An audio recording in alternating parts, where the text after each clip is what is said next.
விவசாயிகளின் போராட்டம் போராட்டம் இது போராட்டம். జై జవాన్ జై కిసాన్. అందరికీ నమస్కారం. ఇక్కడ వచ్చేసినటువంటి రైతులకు, రైతు సోదరులకు, అక్కలకు, అన్నలకు అందరికీ మొదటిగా ధన్యవాదాలు చెప్పుకోవడానికి ఇష్టపడుతున్నాను. ఎందుకు ధన్యవాదాలు చెప్పుకుంటున్నానంటే, మన రైతు భూములను మనము రక్షించడానికి 10,000 కంటే ఎక్కువ మంది కలుసుకున్నారు నిరాశన ర్యాలీలో. దానికి చాలా సంతోషంగా ఉంది.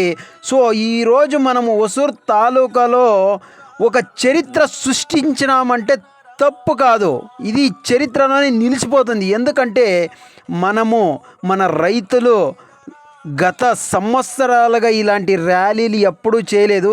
కానీ ఈరోజు ఇలాంటి ర్యాలీ గొప్పగా నడిచింది. మన భూములను మనము కాపాడుకోవడానికి రైతులు మాకు నాలెడ్జ్ కారిడార్లు వద్దు, ఎయిర్పోర్ట్లు వద్దు, ఎస్టీఆర్ఆర్ రింగ్ రోడ్లు వద్దు, నేషనల్ హైవేలు వద్దు, ఇండస్ట్రియల్ ఏరియాలు వద్దు అని ఈరోజు రోడ్లో నిలిచి పోరాటం చేసుకొని మన భూములను మనము కాపాడాలని చెప్పి ఇంత పెద్ద మొత్తంలో వచ్చారంటే నిజంగా అందరి రైతులకు ఒక బిగ్ సెల్యూట్ చెప్తున్నాను.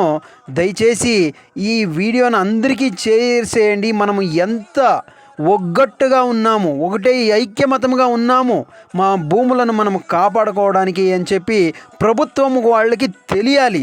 అప్పుడిదాకా చేర్చేయండి దయచేసి. మన భూములను మనము యూజ్ చేసుకోవాలి.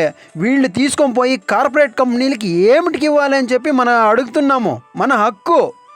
మా హొసూరు తాలూకాలో ఈ ప్రాజెక్టులు మీరు నిలపకపోతే ఇలాంటి ర్యాలీలు ముందు ఎన్ని చేస్తామో, ఈ 10,000 ఉండాము, రేపు 50,000 చేస్తాము. దయచేసి జ్ఞాపకం పెట్టుకోండి. ఈ మా భూములను మేము ఎప్పటికీ మేము ఇవ్వము అని చెప్పి రైతులు దేనికైనా సిద్ధమనేదాన్ని మేము ప్రూవ్ చేస్తామని చెప్పి తెలియజేసుకుంటాను. మళ్ళీ చెప్తున్నాను, జై జవాన్ జై కిసాన్.